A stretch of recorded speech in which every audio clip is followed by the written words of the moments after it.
Order! Order! You are an incorrigible delinquent at times. Behave yourself, man!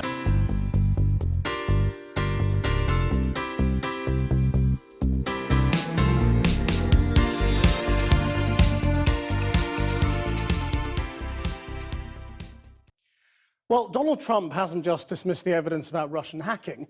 He's also famously skeptical about climate change. There's been more worrying research today showing there has been no slowdown in the rate of global warming over the last 15 years.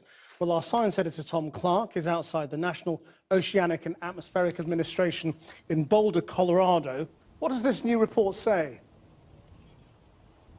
Well, believe it or not, Christian, even though it's minus 15 here in Boulder, Colorado, this is home to the majority of America's climate change scientists. And this report couldn't come at a more important time for the politics of climate change. We're here in Boulder this week to speak to federal employees at institutions like this, the National Oceanographic and Atmospheric Agency Administration, where there's a lot of concern about incoming Donald Trump as president. As you said, he's expressed severe concerns about doubts about the very work that they do. The report itself is relevant to a big, important landmark study that came out of this institution last year that debunked this idea that there had been a pause in global warming between about 1998 and 2013. The report they published here said that pause didn't exist.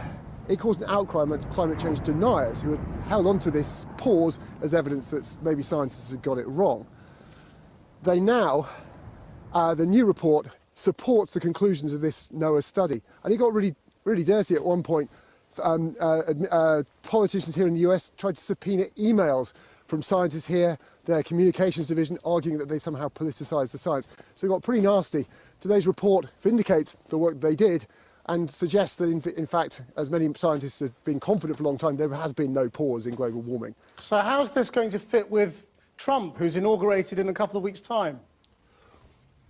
Well, it's a big question. Privately, scientists and institutions like this are concerned. They're federal employees. In 2 weeks' time, Donald Trump is going to be their immediate direct boss. They're concerned about funding for research connected to climate change. They're concerned about data that they publish and share with the world could be put behind a firewall. But publicly, it's hard to speak out because Donald Trump is about to become their boss in a couple of weeks.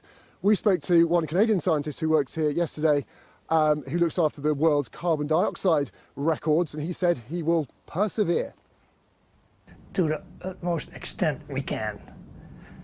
It's my job. It's also my responsibility, because I know things about this and I have to communicate this.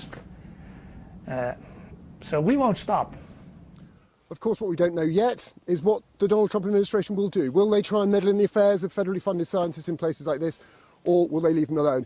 We'll find out whether they can continue to do that research as they promise they intend to do. Thanks, Tom. I've been